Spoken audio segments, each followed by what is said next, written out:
Rest now. This is Pillowside Night Stories. The harbor has gone quiet for the night. The shops along the waterfront have pulled their doors shut, one by one, until the whole row stands dark beneath the spring sky. The chandlery, the provision store, all of them closed now, all of them still. But in the window above them, one light is still on. You can see it from the street. A single window, 3 stories up, glowing soft against the dark stone of the building. The glass is old, slightly warped, and the light behind it has the color of a lamp that has been burning for hours. Not bright, just present. Just enough to say that someone is still there, still working, still awake in a room above the shut and sleeping town. The tide is washing against the harbor wall below. You can hear it from where you stand. The slow push and pull of water against stone, the soft collapse of each small wave as it meets the wall and falls back. Harbor water, contained and rhythmic, moving the way it has moved against this same stone for 100 years. Wind touches your face.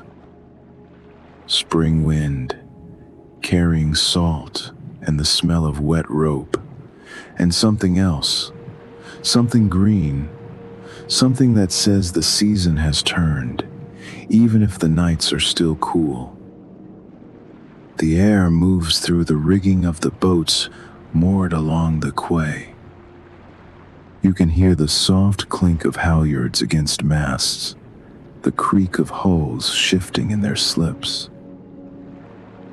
A narrow staircase leads up from the street. The entrance is set back between 2 shop fronts, easy to miss if you did not know it was there. A wooden door, painted dark, standing open just enough to show the stairs beyond. The first step is worn in the center, the wood dipped from years of feet finding the same path upward. You step inside. The staircase is narrow and steep, the kind of stairs that were built when space was precious, and every square foot had to earn its place. The walls on either side are close enough to touch. The banister is smooth beneath your hand, polished by decades of palms sliding along its length. The first few steps are cold. The air here still holds the chill of the harbor, the dampness of salt and stone.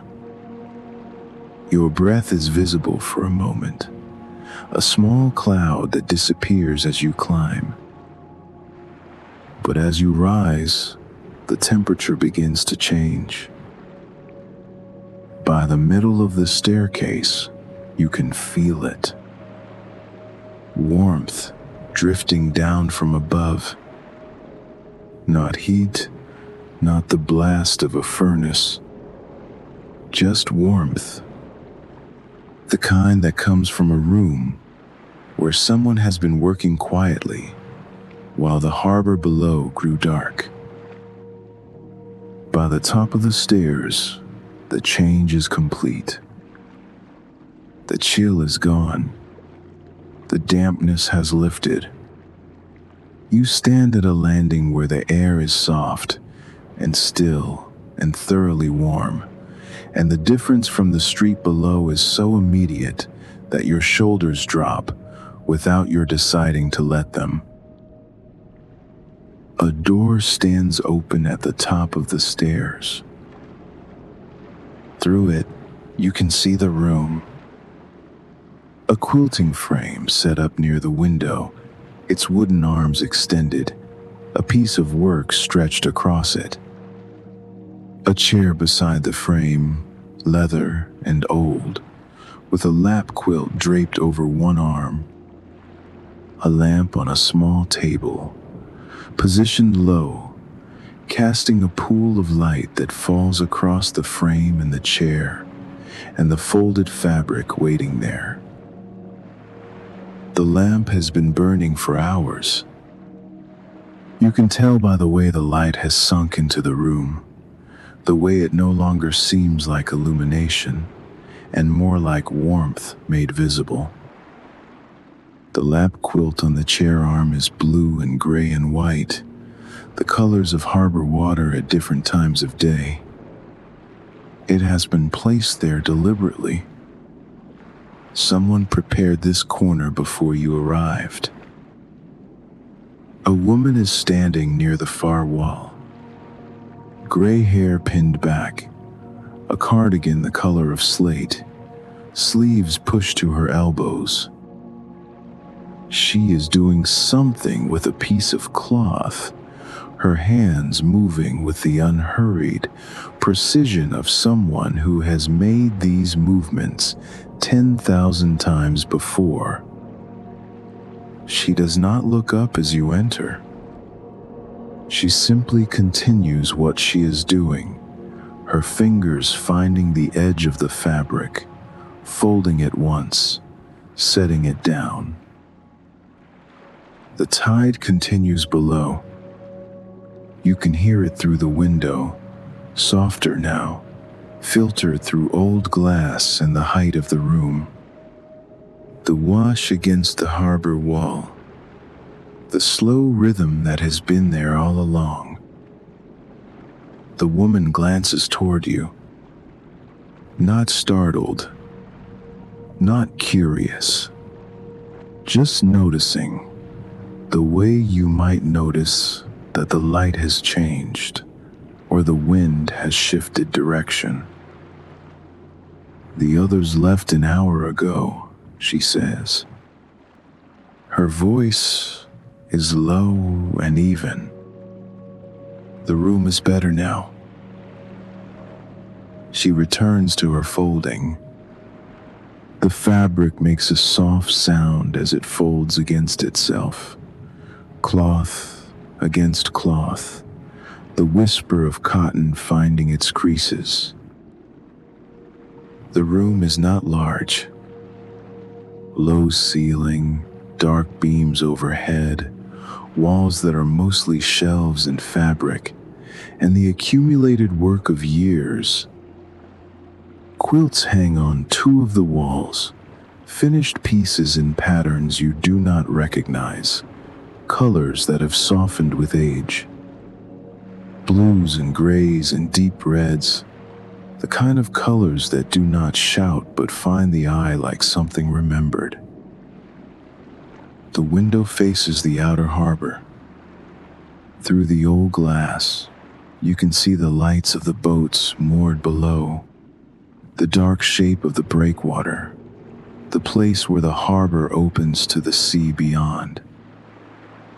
At high tide, the water reaches the stone wall directly beneath this window. You can hear it now, the wash and retreat, the soft percussion of harbor water against the building's foundation. The woman sets down the last fold of fabric. She runs her thumb along the selvage edge, a small gesture, automatic, the habit of someone who has been sorting cloth by touch for longer than she can remember. "Eleanor," she says. Not as introduction, just as fact. The way you might say, the tide comes in at 6. She does not ask your name.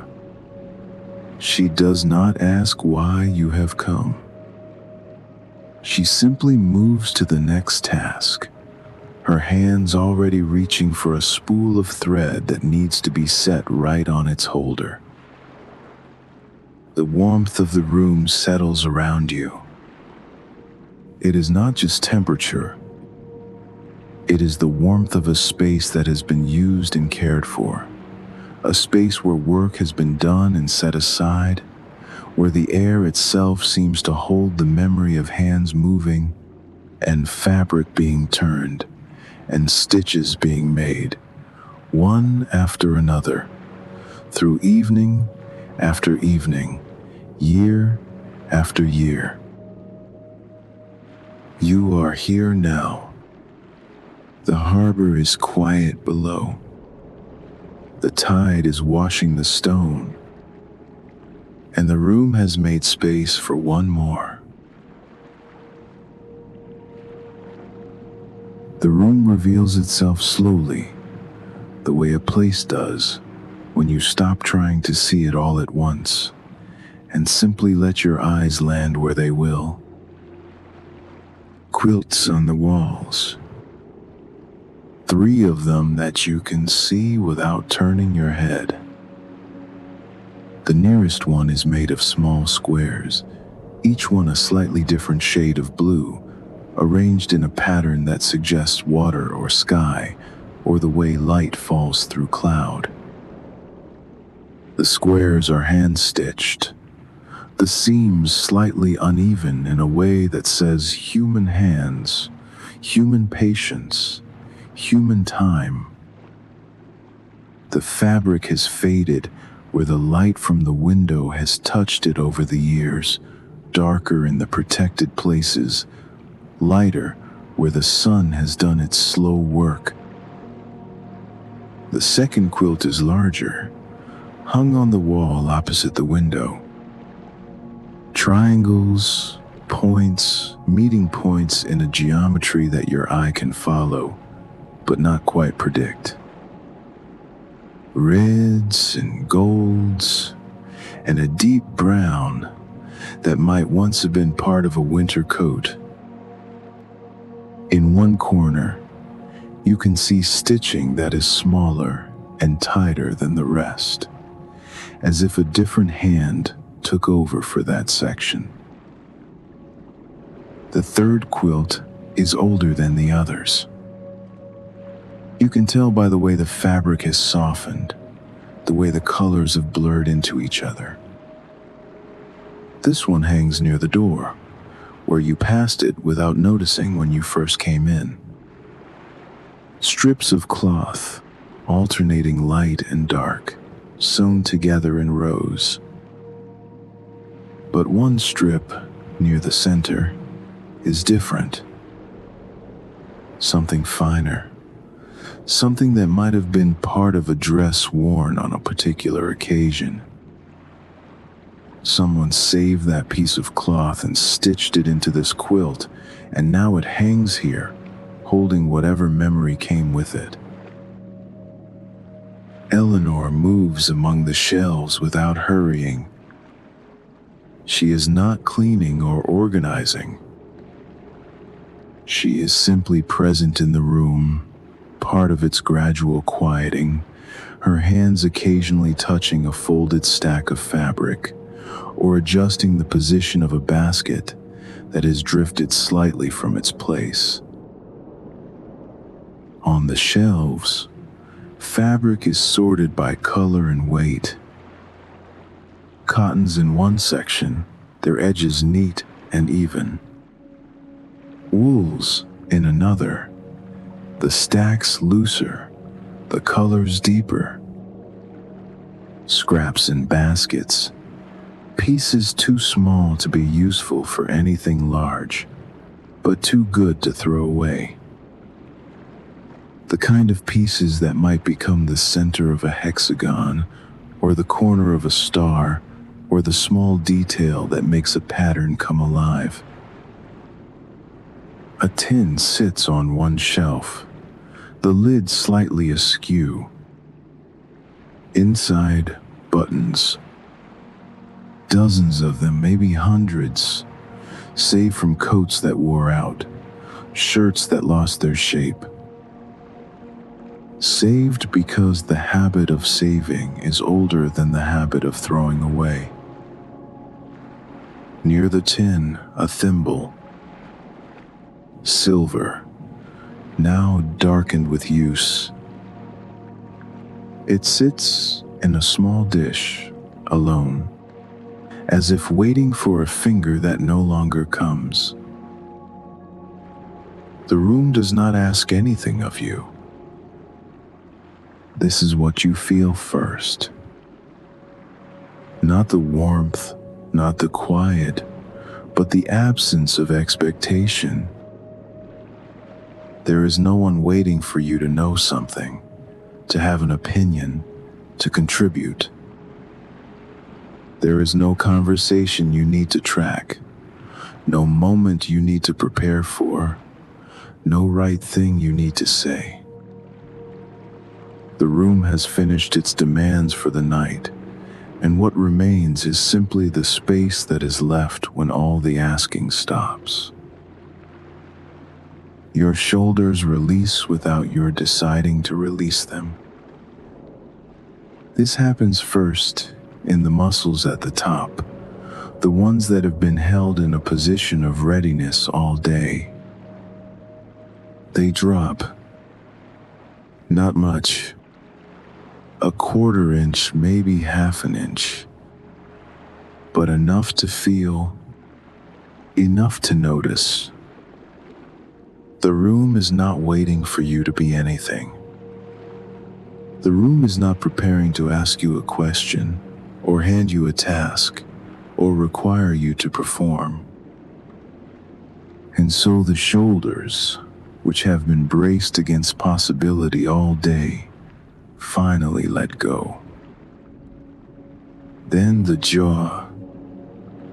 You feel it happen, the small separation of teeth, the release of the hinge that has been held tight without your knowing it was tight.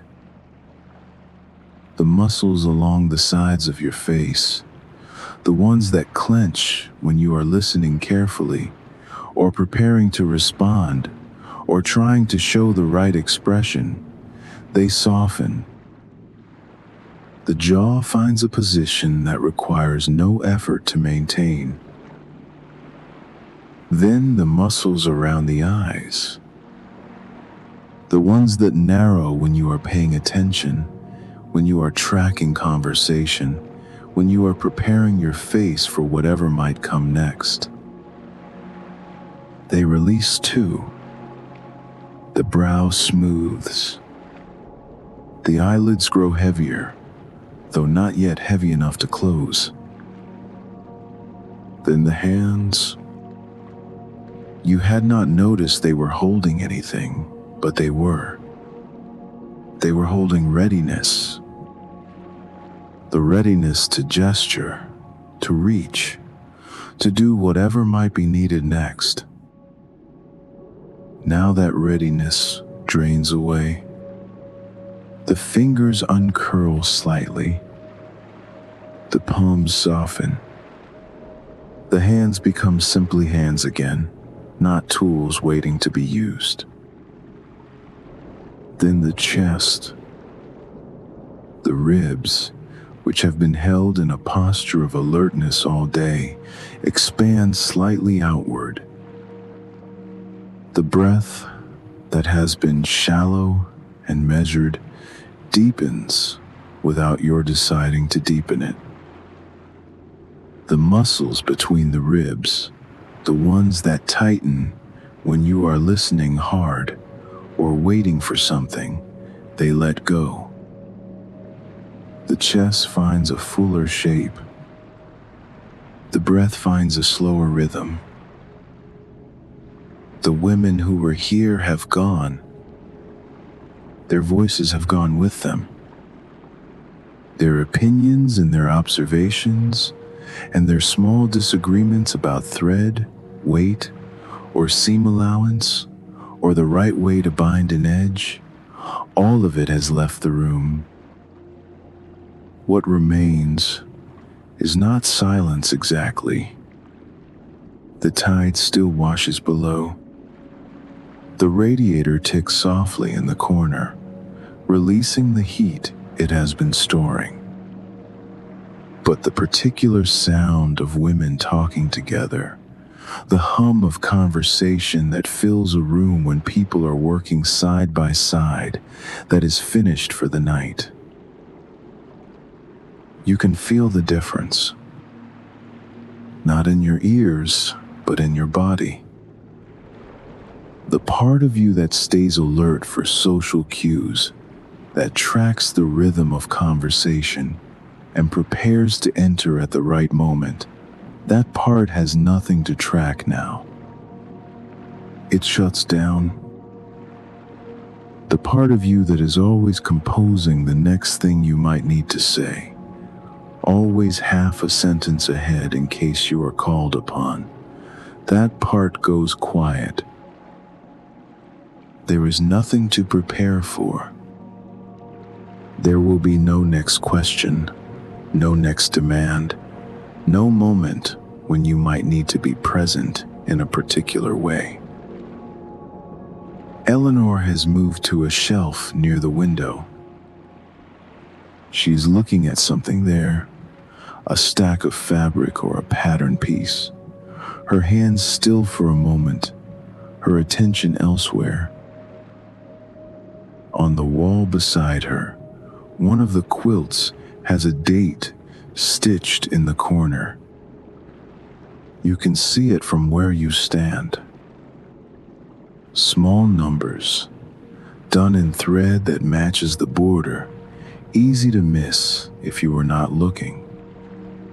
1987. The year this quilt was finished, stitched into the fabric itself, so that anyone who looked closely would know. Beneath the date, initials. E.M.H. Someone's grandmother, perhaps. Someone's mother. Someone who sat in this room, or a room like it, working through the evenings, making something warm that would outlast her. Eleanor runs her thumb along the selvage edge of a piece of cloth she has lifted from the stack. The gesture is automatic, unconscious, the habit of a lifetime. She is checking the weave, perhaps, or simply feeling the grain of the fabric, the way it runs, the way it will behave when it is cut and stitched and joined to other pieces. Wool batting breathes, she says. Not quite to you, not quite to herself. Cotton lies flat. Depends what you're making. She sets the fabric down and moves on to something else, and the room continues its slow settling, and the tide continues its slow wash against the harbor wall below. Eleanor crosses to the corner of the room you noticed when you first came in. The corner with the quilting frame. The corner with the old leather chair. The corner where the lamp has been burning all evening, casting its soft light across the work that was being done there. It is not a separate space, not a hidden alcove or a secret room.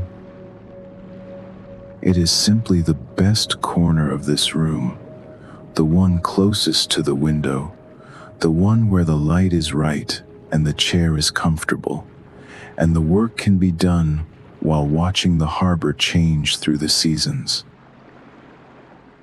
The quilting frame is set up here, its wooden arms extended, a piece of work stretched across it. The fabric is a soft gray, the color of fog or pewter, or the underside of clouds before rain.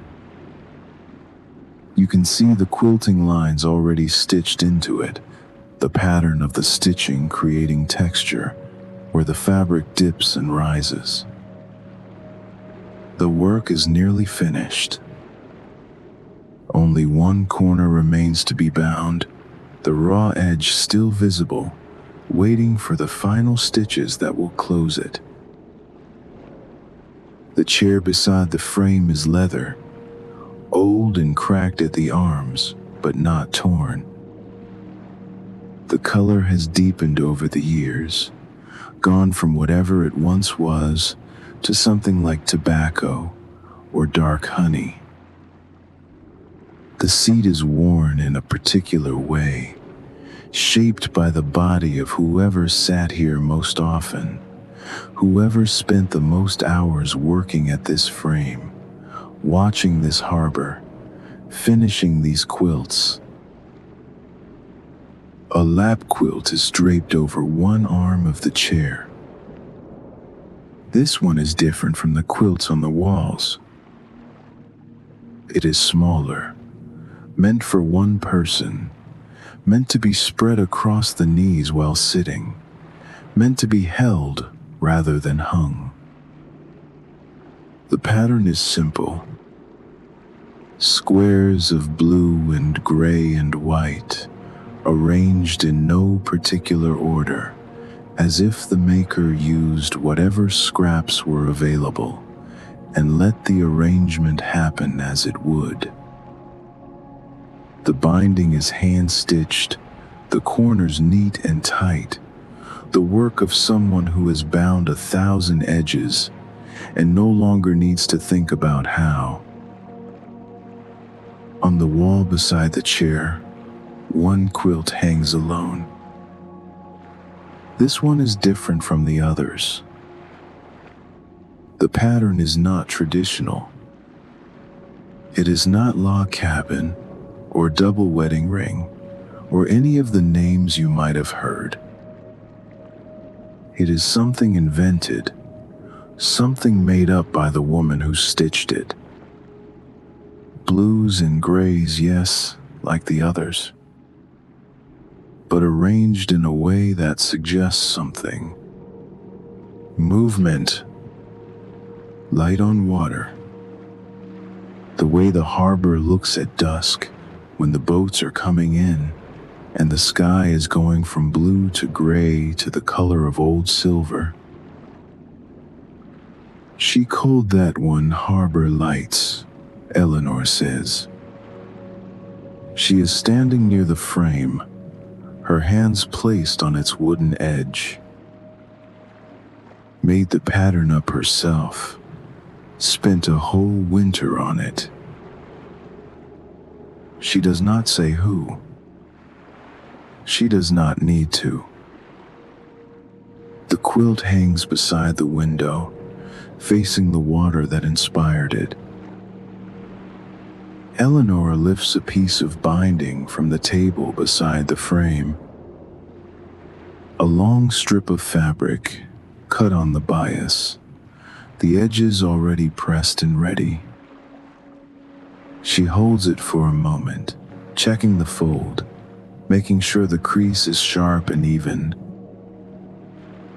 Then she sets it down. "The frame's set up," she says. Her voice is practical, matter of fact. "The binding's ready. Nothing left to do tonight but the finishing." She looks at the chair, at the lap quilt draped over its arm, at the lamp positioned just right to cast light without glare. She finished that one last winter, she says, glancing at the Harbor Lights quilt. Her daughter has it now. She moves to the small table beside the chair, straightens the lamp slightly, adjusts the position of a spool of thread. Small movements, precise, the gestures of someone who wants the place to be ready. "That one stays on the chair," she says, nodding toward the lap quilt. "Use it if you get cold. The window lets in a draft when the wind picks up. She crosses to the door that leads to the stairs. Her footsteps are soft on the old floorboards, the sound of someone who has walked this room 1,000 times and knows where the boards creak and where they stay quiet. I'll be downstairs, locking up. No hurry. The door closes behind her. Her footsteps on the stairs grow fainter, then disappear. You are alone now, with the quilts and the frame and the chair by the window. The tide washes the harbor wall below. The lamp casts its soft light. The lap quilt waits on the arm of the chair. You cross to the corner. The chair is cool at first, where your hands touch the leather arms. Then it begins to take your temperature, the way leather does, the way it absorbs the warmth of whatever body settles into it.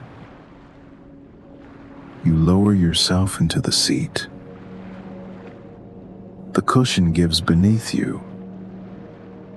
Not much.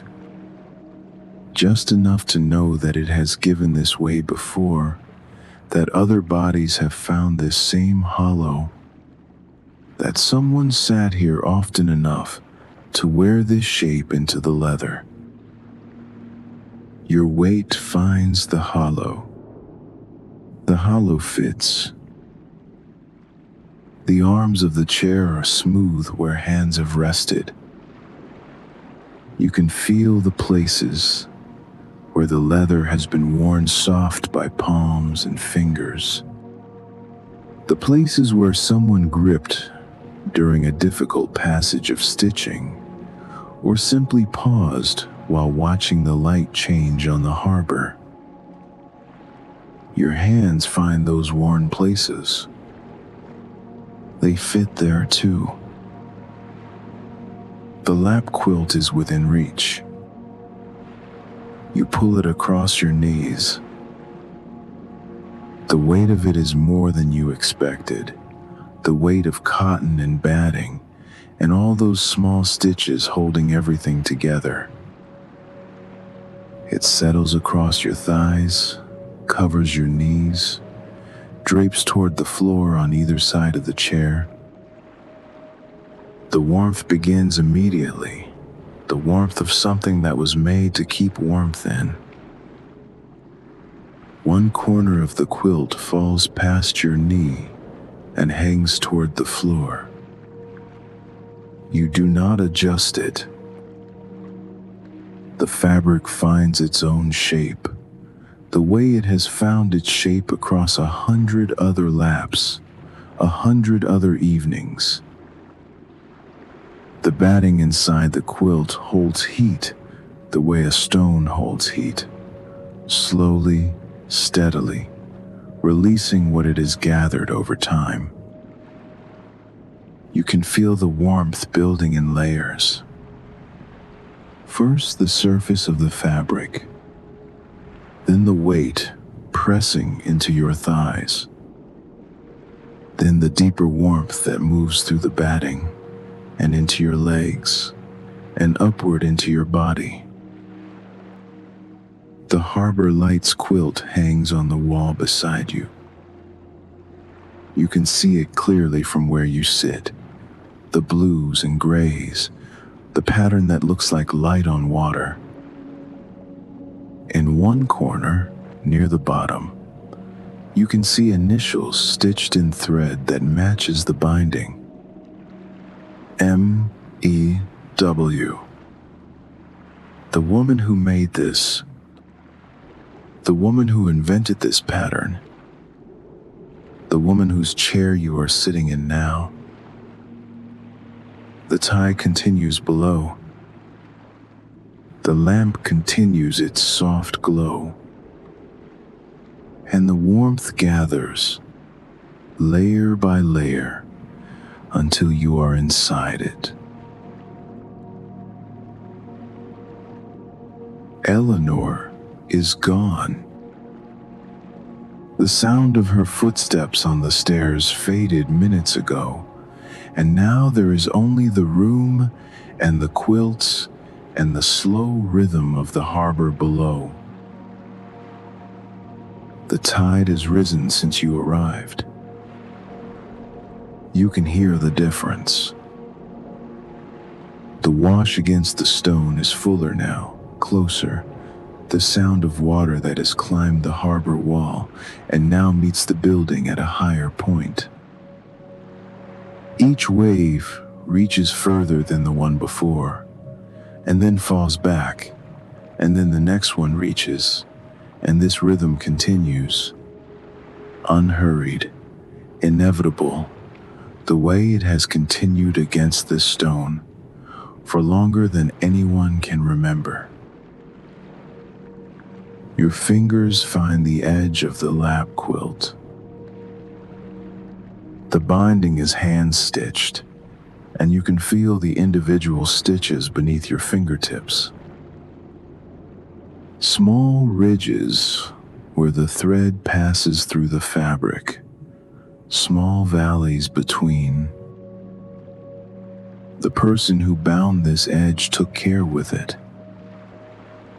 The stitches are even, the spacing consistent, the work of someone who has bound many edges and knows exactly how much thread to use, exactly how much tension to apply, exactly when to stop and start again.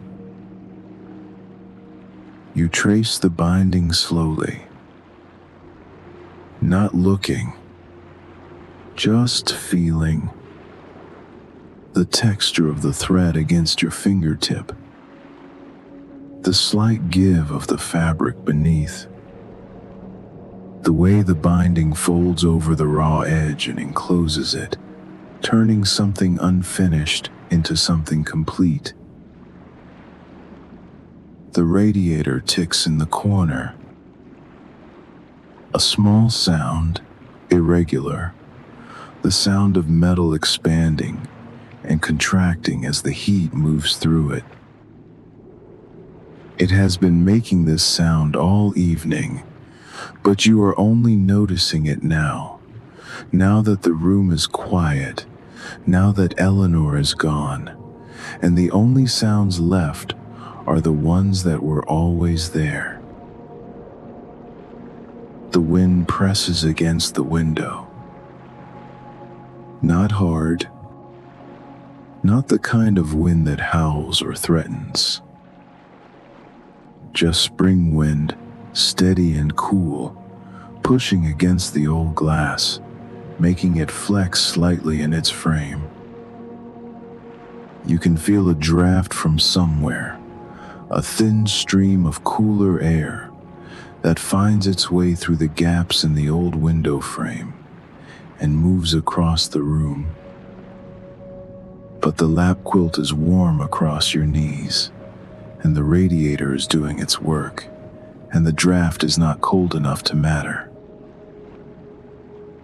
On the wall, the Harbor Lights quilt catches the lamplight.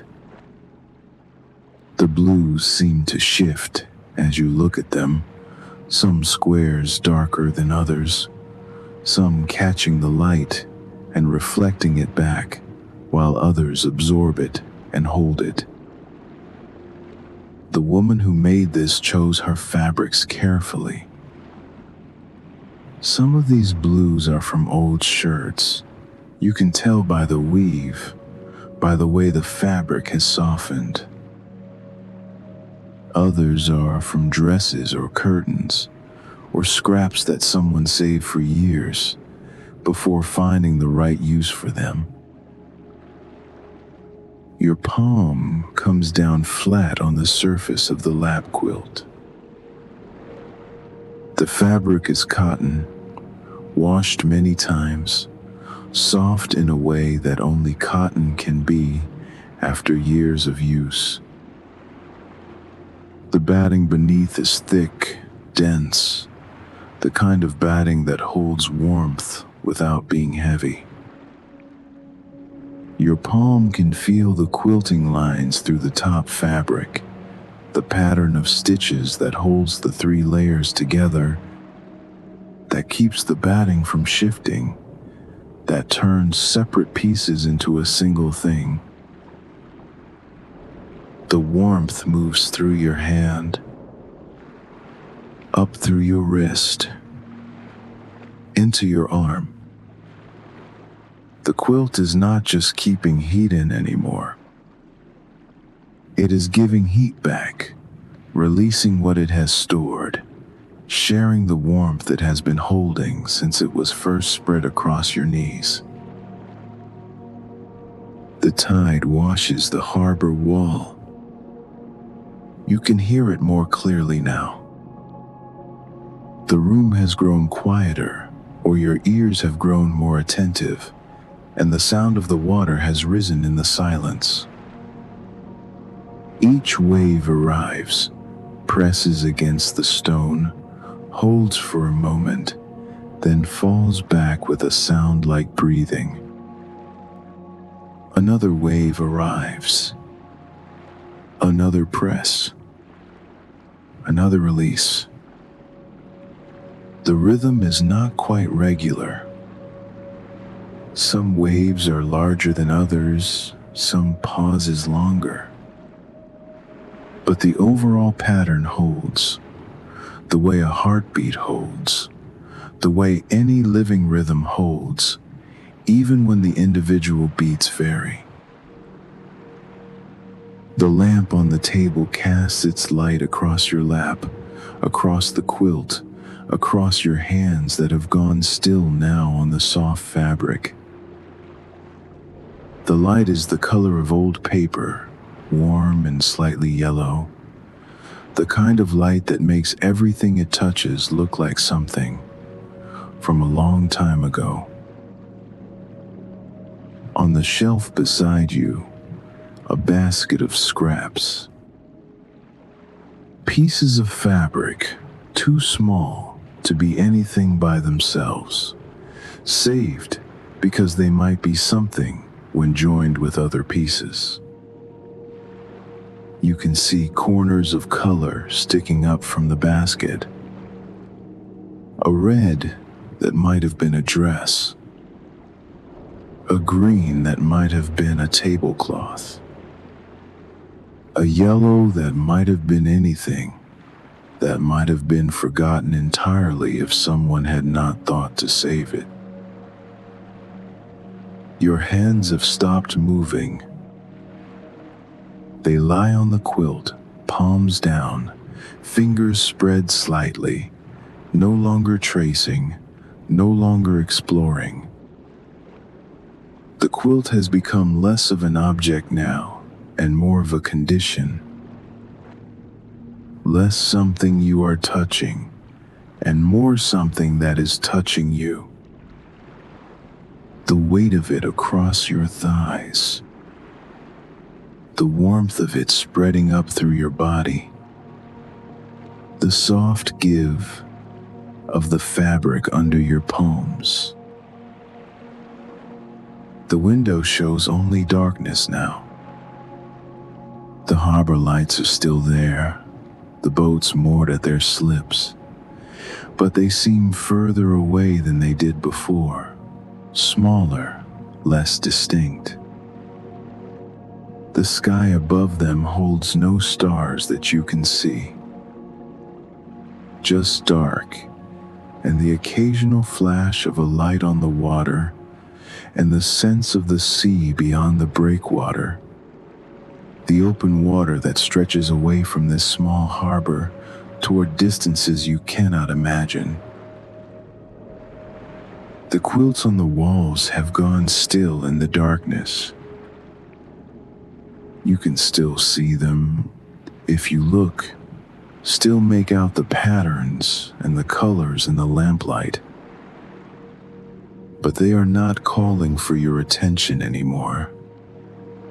They are simply there, hanging where they have hung for years, holding the work of hands that touched them once and then moved on. A thought rises like a wave, then falls back before it reaches you. Something about the stitching on the Harbor Lights quilt. Something about the initials in the corner. Then the thought is gone, replaced by nothing. Replaced by the wash of the tide, and the tick of the radiator, and the weight of the quilt across your lap. The wind continues outside. The window flexes slightly in its frame. The draft finds its way through the gaps, but it is a thin thing now, barely noticeable. No match for the warmth that surrounds you on all sides. Your hands are still. The quilt is still. The room is still. The warmth has reached your core now. Not just the surface warmth of fabric against skin, but the deeper warmth that comes from sitting in one place long enough for the heat to sink through. Your shoulders, which released when you first entered the room, have dropped even lower now. Your neck, which was holding your head upright through all the hours of the day, has let go of that effort. Your head leans against the back of the chair, heavy in a way that feels good. Heavy because it is no longer being held in readiness for anything. Your ankles have stopped holding tension. Your calves have gone soft. Your thighs, pressed into the seat of the chair, have found their position and stopped adjusting. The small muscles along your spine that keep you upright, that keep you presentable, that keep you ready for whatever might come next, they have released too. You are no longer being held upright by effort. You are being held by the chair, by the room, by the accumulated warmth of an evening spent in one place. The tide continues its conversation with the stone below. One wave arrives, spreads against the wall, holds for a breath, then slides back down to gather itself for the next arrival.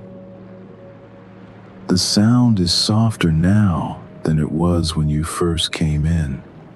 Or maybe your ears have simply adjusted to it, have stopped hearing it as a separate thing, and started hearing it as part of the silence.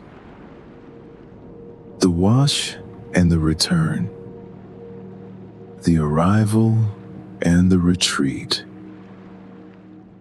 The rhythm that was here before you came and will be here long after you leave. Outside, the harbor has gone completely dark. The boats have stopped moving in their slips. The wind has dropped to almost nothing. There is only the water, patient and constant, and the stone it has been touching for longer than anyone can count. And the tide continues below, washing the stone, rising and falling, the same rhythm it has kept for 100 years, a rhythm that asks nothing and answers nothing and simply goes on. The room has taken its night shape now. The lamp still burns on the table beside you, but its light seems smaller than before, softer, less like illumination, and more like presence. It is not trying to show you anything anymore. It is simply there, a warm spot in the darkness, a small sun in a small sky. The tide is the main sound now. It has been there all along, washing the harbor wall, rising and falling through the hours of the evening. But the other sounds have faded. The radiator ticks less frequently. The wind has softened. Eleanor's footsteps on the stairs are a memory now, a thing that happened earlier, a thing that no longer matters. What remains is the water, the slow push and pull of the harbor against the stone, the rhythm that was ancient before this building was built, that will continue long after the quilts on these walls have faded to nothing. The wash comes. You can hear it arrive, the soft collision of water with stone.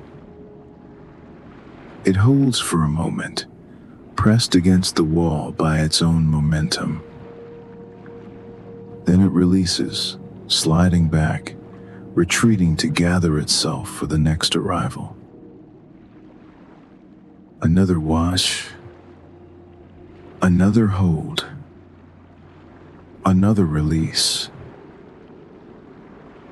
The intervals are longer than they were before. Or maybe you are noticing them differently now. Each pause between waves seems to stretch, to fill with something that is not quite silence, but is no longer quite sound either. The pause has become as much a part of the rhythm as the wave itself. The lap quilt has stopped being something you notice. It is still there, spread across your knees, its weight pressing gently against your thighs. But the boundary between the quilt and your body has blurred. You cannot tell anymore where the warmth of the fabric ends and the warmth of your own skin begins. The quilt has become part of you, or you have become part of it, or the distinction has simply stopped mattering. Your hands have not moved in a long time. They lie on the quilt, palms down, but you are no longer aware of them as hands. They are simply there, the way the quilt is there, the way the chair is there, shapes in the darkness that belong to you, but no longer require your attention. The chair has softened beneath you. The leather that was cool when you first sat down has long since taken your temperature, has become the same warmth as your body, has stopped being a surface you sit on, and started being a shape you rest within. The hollow of the seat fits the shape of your weight. The arms support without pressing. The back holds without pushing. Somewhere downstairs, Eleanor is doing whatever she does when the evening is over. Locking the street door, perhaps. Turning off a light you never saw. Preparing for her own night in her own space. But you cannot hear her. She has passed beyond the range of your attention, become part of the world that exists outside this room, outside this chair, outside this small circle of lamplight and quilt and harbor sound. A thought arrives, something about the initials on the Harbor Lights quilt. but it does not stay. It thins before it becomes anything, dissolves back into the wash of the tide. Another thought. You cannot tell what it was about. It rose and fell before it reached you. And then nothing. The tide, the warmth, the weight across your lap. The tide continues.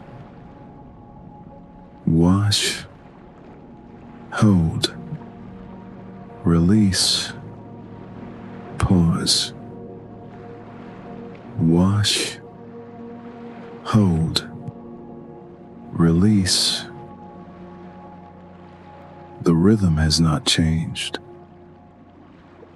The rhythm will not change. It has been moving like this through the darkness for longer than anyone has been counting. And it will go on moving like this long after you have forgotten you were ever here. The water below has reached its highest point now. You can tell by the fullness of the sound, by the way each wave seems to touch the building itself before falling back. High tide in a harbor town, the moment when the sea comes closest to the land, when the distance between water and warmth is smallest. The building holds around you. Old stone, old wood, old glass. Everything that was built to hold this room above the water is doing its work now. The same work it has done through 1,000 high tides before this one. The walls do not move. The floor does not shift. Only the sound of the water rises and falls, and even that is gentler now, as if the tide has found its limit and is pausing there. The water has climbed as high as it will climb tonight. It waits there now, pressed against the stone, before it begins its slow retreat. The building and the water and the room above seem to breathe together. The same rhythm, the same pause. The quilts on the walls are invisible now. The lamp does not reach them. They hang in darkness, holding their patterns, holding the stitches that were made in them by hands that are finished now, by women who have moved on, by all the evenings that came before this one. The Harbor Lights quilt is there beside you. You can see it in the corner of your vision if you try. The blues and grays, the pattern that looks like light on water. But you are not trying anymore. You are not looking for anything. You are simply here, in this chair, under this quilt, listening to the tide wash the harbor wall below. The radiator has gone silent. It gave all its heat hours ago, and now it rests, cooling slowly in the darkness, waiting for morning. The window is a dark shape now. No harbor lights visible through it. No sky. Just the glass, old and slightly warped, holding back the night, holding in the warmth. The tide below, and the quilt across your lap, and the chair beneath you have become one thing now. One warmth, one stillness, and you are inside it. The sea continues somewhere beyond the glass. You cannot see it, but you know it is there, moving the way it has always moved, keeping the rhythm it has always kept. Your eyelids have grown heavy, not tired exactly, just finished. Finished with seeing, finished with watching, finished with the small effort of staying open. They close, and when they close, the room does not disappear. It simply changes. It becomes the sound of the tide and the weight of the quilt and the warmth that has sunk all the way through you, and that is enough. That is more than enough. And the tide continues below. And the room holds. And that is all.